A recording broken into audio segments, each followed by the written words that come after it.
President Trump defended his latest policy pivot, a 90-day pause on reciprocal tariffs, excluding China, to reporters on Wednesday. Take a listen. I did a 90-day pause for the people that didn't retaliate, because I told them if you retaliate, we're going to double it. And that's what I did with China, because they did retaliate. So we'll see how it all works out. I think it's going to work out amazing. I think that our country is going to be at the end of a year or shorter, but I think we're going to have something that nobody would have dreamt possible. Just last week, Trump vowed on Truth Social, "My policies will never change." So what exactly prompted the president's policy U-turn? Joining us now, we've got Jason Furman, professor at practice at Harvard University and former CEA chairman under President Obama, alongside Terry Haynes, Pangea Policy founder. Great to have you both here with us. Let's just go into the policy for a hot second. And Terry, I want to get your reaction to the whipsaw reaction that we've seen, not only in the markets, but specifically from those who are even closest to the president right now and representing the U.S. on trade.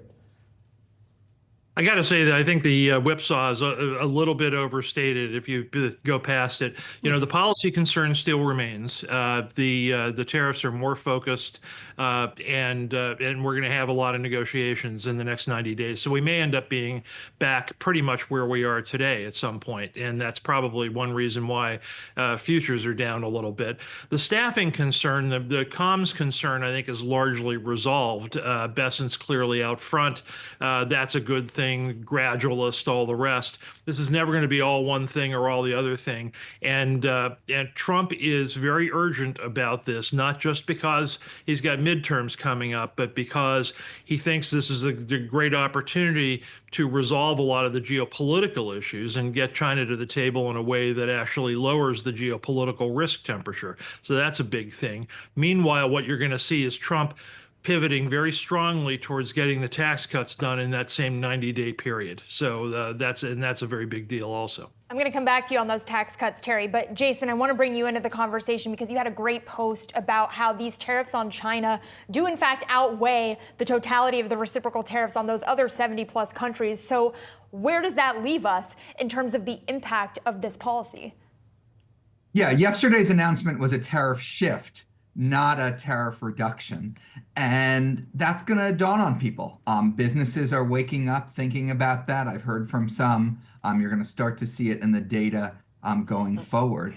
Just to step back, on the campaign, President Trump said 10% across the board tariff plus 60% on China. We are now above that when you take into account the sectoral tariffs and, of course, China above 100%. Tariff. So by any way of looking and thinking about tariffs, the United States is now an extremely high tariff country, and you're just going to start to see that in the data in the coming months. The good news yesterday was the president did show that he cares about the bond market, did show that he cares about the views of the Treasury Secretary. I hope that continues, but anything is possible with his decisions. Let's continue that. Jason, I want to take a listen to what President Trump had to say about the bond market. Bond market is very tricky. I was watching it, but if you look at it now, it's beautiful. The bond market right now is beautiful.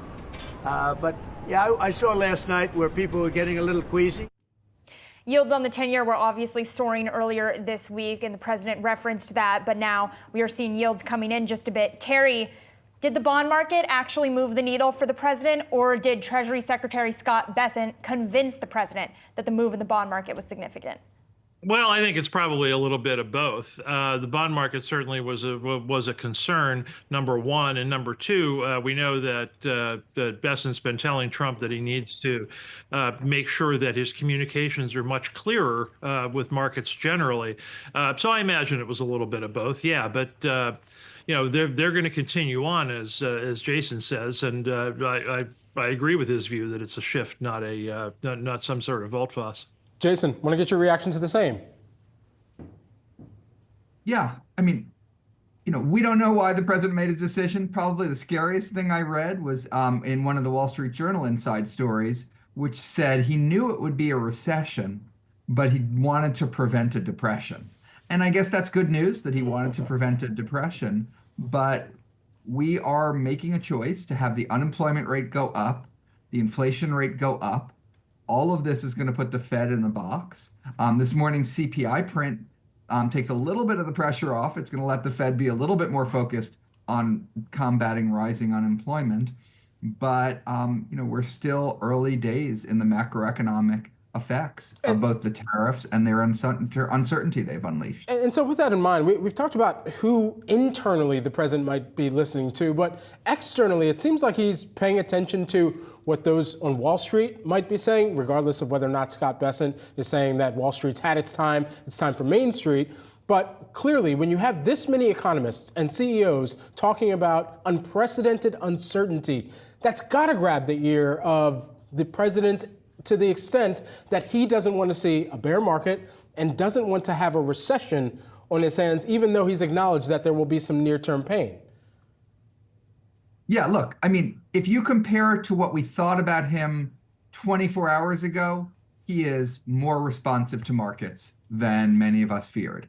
If you compare to what we thought, to a couple months ago, he is still much less responsive to markets than we thought. So all of this is a matter of framing. It was like dialed way, way up, and now it's been dialed back a little bit. And overall, though, this is a man who is still presiding over a stock market that's down quite a lot since his inauguration and doesn't seem to be making any fundamental set of changes to respond to that fact. Terry, I want to end with you on tax cuts. Senator Thune saying that the Senate is aligned with the House, that many senators do want to see more than $1.5 trillion in tax cuts. How likely do you think it is that we could get those policy sweeteners that the stock market has been looking for sooner rather than later? My guess is this, Madison. Politically, I think it's almost impossible.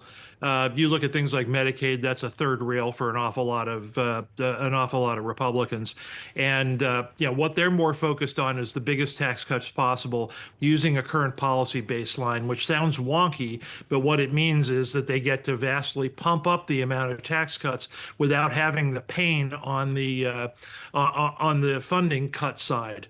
Number one. Number two, neither Democrats nor Republicans have any appetite for this. Republicans' big view is last year was that they'd cut 1% from the 30% of discretionary spending. So these are by and large not Braveheart types who want to take an axe to anything. And thirdly, did they all want to get reelected? And what's going to end up happening here is Trump's going to drop the political hammer on them and force them into the same box that the Senate's in right now.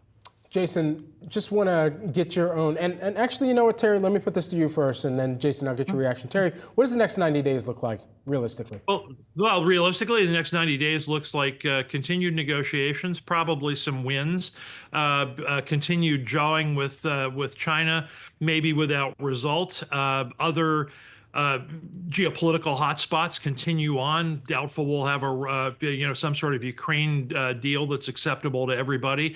Doubt that the Middle East is going to go away, and those are both, and doubt that we have a deal with Iran, which is these are all geopolitical flashpoints that China plays massively into. So I think it's going to be very unsettled for markets, and it said so, frankly, before the tariffs even kicked in. Jason, just want to get your reaction. Are we due for an early summer surprise in the next 90 days? We're going to get surprised over and over and over again in the next 90 days. What I don't know is if those are going to be happy surprises or sad surprises, but we're going to get more of it, and that volatility itself is a problem and is bad.